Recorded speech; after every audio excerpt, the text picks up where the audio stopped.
Wow, so Manifest is back and they didn't waste any time to get back down to business, right? The show has been phenomenal for the past 3 seasons, and I'm so glad that Netflix has allowed them to continue the show exactly as it was, as they have managed to retain all of the adrenaline-fueled storylines, all of the mind-bending twists and turns, and the heightened over-the-top storytelling, which is just as gripping as it always has been. And there have been some awesome season finales in TV before, but I have to say season 4 part 1 of Manifest was absolutely incredible. So let's break it down. So first we have to talk about the death date, which now seems to be applying to all of mankind, not just the 828 passengers anymore. And the apocalyptic event this time that is going to take place is going to be a massive volcano, which seems to be happening and actually taking place at the end of season 4. On that point, isn't Angelina just the ultimate villain, so unstoppable, like a true superhero villain that just won't stop? She even turned her own parents into killers. By the way, how awesome are those sequences? And even the final few moments of season 4 part 1, you get to see that she is still looming at large and now actually has some fragments of the Omega Sapphire in her, so you just know that she is going to be causing even more carnage for everyone in part 2. But we even got Grace back, and I have to say that was just so nice. It must have been so amazing for everyone behind the scenes having a pure, full, true reunion. It was a little bit predictable that Angelina was creating these false illusions of her, but it was still so incredible to see this actress and the character back nonetheless, and to see her somewhat interacting with Ben and Cal was just so amazing.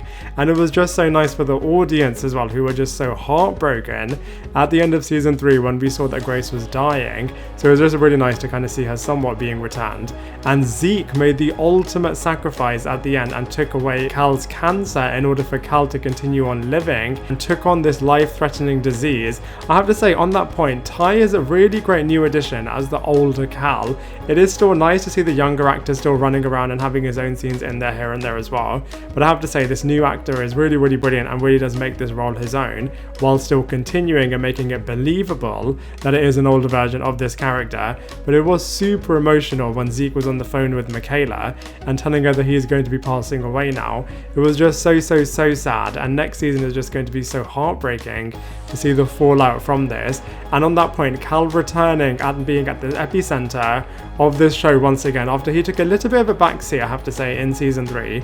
Like I said, the older Cal has been really great, and he is just still as powerful with the callings as he always has been.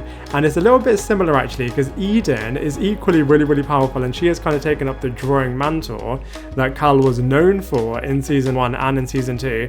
And it was just so incredible when Ben and the Stone family were reuniting with Eden, even though it did take 5 episodes for this to happen. And I have to say, Josh Dallas just needs to win all of the awards under the sun, as he was just so good as Ben Stone, just quite literally giving his everything in all of his performances. You're really with him throughout, and because he just gives so much, you can just feel all of the emotions that Ben Stone is going through, especially when he was almost giving up on everything and giving up on the will to live after losing both Grace and Eden, and 2 years have passed, and any glimmers of hope that he did have led to nothing. So you can really feel how heartbroken Ben is. And on that point, I've loved all of the flashbacks that they had in this season that really were working really strongly in not only filling all the gaps that have happened across this 2-year period, but also connecting back to the past as well.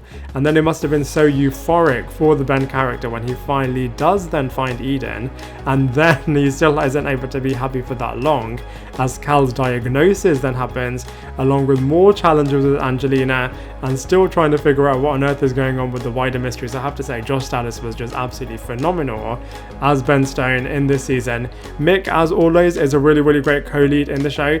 In the first couple of episodes in this season, she wasn't doing that much, but then fully went back to center stage after about episode 3 onwards, and she was really tempted to go back to Jared, but then ultimately chose Zeke, and then loses him in the final few moments of the first part of season 4. Just so devastating for this character next season. I just can't wait to see what's going to happen, but at the same time you just know it's going to be so emotional. And I love her equivalent battles and challenges, very different battles and challenges to Ben Stone, but I love how they were always there for each other. And the Stone family, you just love the Stone family, don't you? As you really are feeling like you are with them. But Michaela had so many wicked battles and challenges with Egan, who is the ultimate example of somebody who only really looks after his own selfish needs above everybody else's. And I also love that she's out of the police force but is still solving police mysteries from the outside with all of their help, which is just so cool. On that point, I have to say Jared likewise is really great, a great support and help, and really does respect the fact that Mick has now chosen Zeke. But I wonder what's going to happen now that Zeke is out of the picture. Maybe these two will now finally properly have a go at things, but maybe now that Drea is in the mix as well, Jared is ultimately going to choose her. So it's going to be really interesting to see what's going to happen in the next part. Sanvi was really great as always, bringing the science together with all of the mythical and mystical things, and her partnering up with Vance, and they made such a good dream team. Absolutely love them together. And I just love Vance as well. I wish that they had given him a lot more dramatic things to do, as he is such a capable and wicked actor and character, and the way in which they were both betrayed by Gupta at the end was just so jaw-dropping. You hated the Gupta character in season 3, and you're thinking she is somewhat redeemed in season 4, but then she ultimately just stabs everybody in the back, which really does show that she is a bit of a villainous character. Olive is so great, contrastingly, and I'm so glad that they gave her loads to do, which is so wicked. Loved her teaming up with TJ, they really are the dream team power couple, and her being so emotional when we flash back to the past, and just seeing her reaction, and it was so heartbreaking, wasn't it? Just seeing when she is blaming Cal for the death of Grace as well as the kidnapping of Eden as well, and then seeing the burden that Cal has to follow as he kind of does agree with her as well, and just seeing Olive cracking all of the puzzles and being the first one to identify all of the Omega Sapphire stuff while still having hints of feeling left out by not having callings herself. I just feel like all of that was captured so brilliantly by Luna Blaise. And finally we get to see loads of 828ers now being detained together, so humanity really are making their lives difficult. And this has been really interesting, I feel like, over the course of the show, just the perception of the 828ers first being viewed as freaks, then being viewed as miracles, then being hunted, then being killed, then having loads of media attention, now all being trapped together. So it's just going to be so interesting, and it's going to be so bittersweet, I think, by the end of season 4. This show has just been so good. I wonder what additional stuff they would have done if the original 6-season plan was going to take place. But either way, I would just take as much Manifest as I can get, as this show is just so good. I'm definitely going to be doing loads more Manifest videos, so definitely subscribe if you haven't already done so, and let us all know what you thought of the first part of season 4 of Manifest in the comment section below, and I look forward to seeing you in my next video.